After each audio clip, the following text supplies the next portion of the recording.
Hello, in this video I will show you how to create a very simple game using the Easy Game add-on for Blender. So once you have the add-on installed, make sure you're in the game mode, and let's delete the default scene.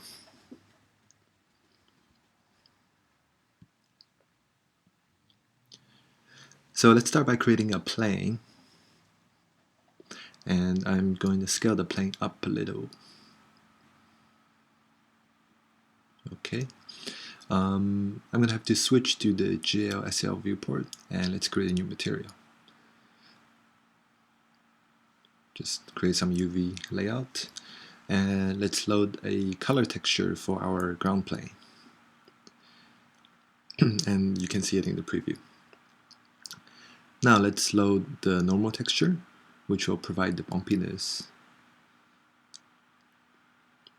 Now the next one I'm going to load is a glossy texture. It's a black and white texture that controls how shiny the surface is.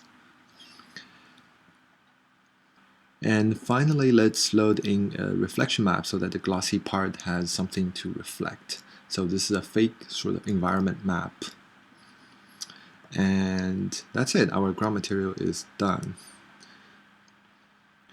Let's add a few more lights. So what I'm going to add is a pre-built light group that comes with the add-on.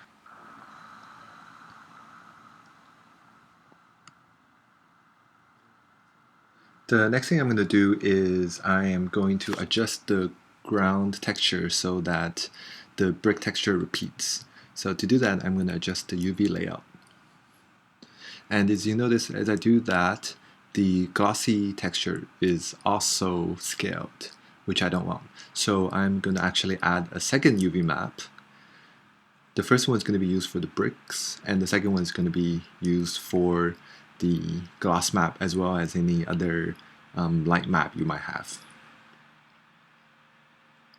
And I just need to point them to the correct UV map, and there we go. Okay, just like that, our brick texture repeats itself while the glossy texture is stretched over the entire plane.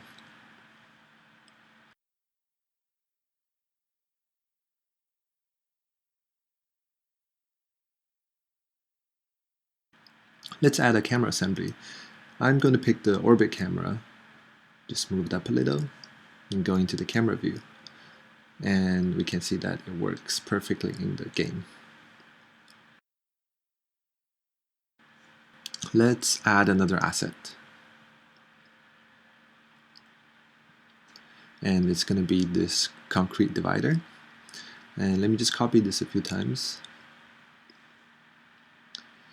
As you can see, the soft lights I added earlier is providing a very nice sort of soft shadow around all the objects. And almost done. Last one. And let's just see it in the game engine. Okay, good. Alright, next up, I'm going to prepare a barrel that we can use as a projectile. So all the physics for the barrel is already set up. All we have to do is really select the camera and attach some logic brick to it. So I'm going to do that now. And notice also I moved the barrel to the second layer. So the setup is every time I press the spacebar, it will shoot a barrel from the center of the camera. And I'm just going to give it a finite life so the barrels disappear after a while. And give it a force so that it will shoot out of the camera. And that's it. Alright, let's play this. Let's also turn on pulse mode so that I can just hold down the spacebar and have a stream of barrels coming out. Like that. Okay, this is a bit boring right now, so let's add some smoke. The idea is every time the barrel collides with something, it will add a smoke emitter. So to do that, I'll add a pre-built smoke asset first, which is an empty, and I will set up some logic brick on the barrel itself. So the logic brick for the barrel is also going to be quite simple. It's going to be a collision sensor that's attached to another add object actuator. So every time barrel collides with something, it will create a smoke emitter.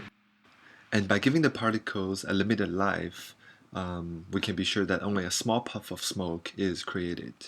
And now let's test it in the game engine. Let me just adjust the parameters for the particle emitters. What I want is a smaller puff. So all these settings are driven, all the particles are driven by a script, but for the purpose of this demo, what we can do is just adjust these properties in order to change the basic behaviors of the particles.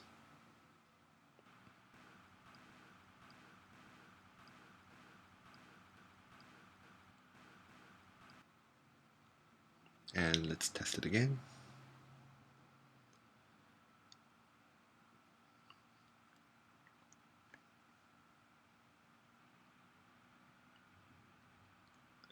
So I notice what's happening right now is that the barrels are colliding with themselves, and every time that happens, there is a puff of smoke created. So what I actually want to do is make the collision detection work only when the barrels collide with the ground.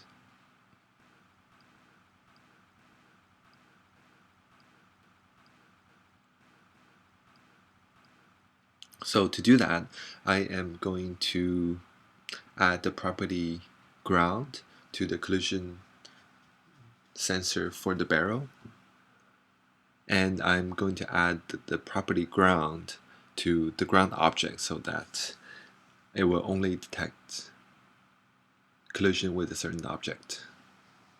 So the collision sensor on the barrel would only detect collisions with the ground and nothing else. Let's add another asset to the scene just to make it more interesting. What I'm going to do is I'm going to add the spark particles, and I'm just going to replace the smoke with the spark. Oh, I need to move the spark to another layer that's not visible when I start the game. Otherwise, the sparks will not be added in. And just like that, we have our sparks.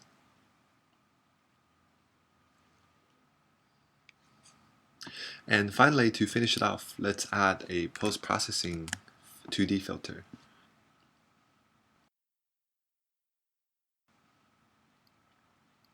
And what it is it's just an empty with a few shader attached, and we can change the basic properties of how the filter behaves using these numbers, using these properties, game properties on the side of the logic panel.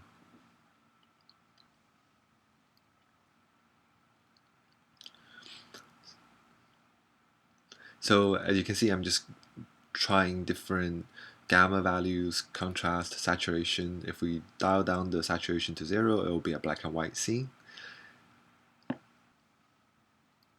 And if we crank it up a bit, it will be a bit more colorful than before.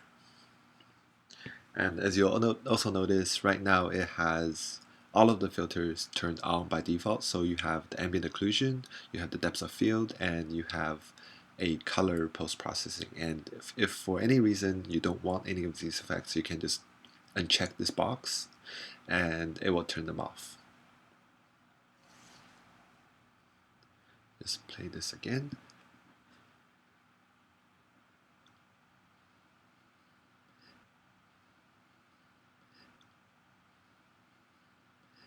And there you have it. This is our finished game.